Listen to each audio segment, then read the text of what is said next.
oo war qarar ka soo baxay xarunta dhexe ee xisbiga talada dalka haya ee kulmiye ayaa lagu sheegay in xubinnimadii xisbiga kulmiye lagaga saaray siyaasi maxamuud xaashi cabdi habayeenka xisbiga talada haya ee kulmiye cabdinaasir buuni ayaana warbaahinta u faahfaahiyey sababaha loo cuskaday in xisbiga laga saaro maxamuud xaashi cabdi wareegto maanta oo ay bishu tahay 28 bishii 10aad 2021 ka soo baxday xisbiga kulmiye ku maxamuud xaashi cabdi oo gudida fulinta xisbiga kulmiye oo gudoomiyaha xisbiga kulmiye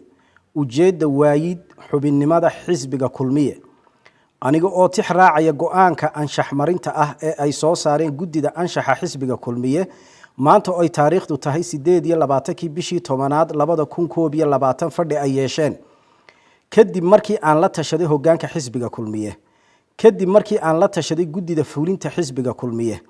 kadib markii xubinta qoraalkani khuseeya uu jabiyay dhammaan xeerarka iyo shuruucda u yaala xisbiga kulmiye kadib markii isaga oo aan ka mid ahayn hoggaanka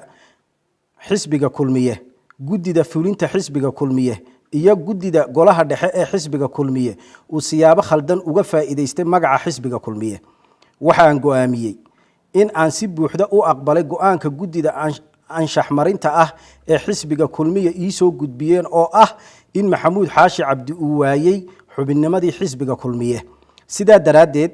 laga bilaabo maanta oo ay taariikhdu tahay 28 bishii 10aad 2021 in aanu maxamuud xaashi cabdi xubin ka ahayn xisbiga kulmiye sheegana karin magaca xisbiga kulmiye allah mahadle axmed cabdi xuseen axmed cabdi dheere gudoomiye ku-xigeenka labaad ee xisbiga kulmiye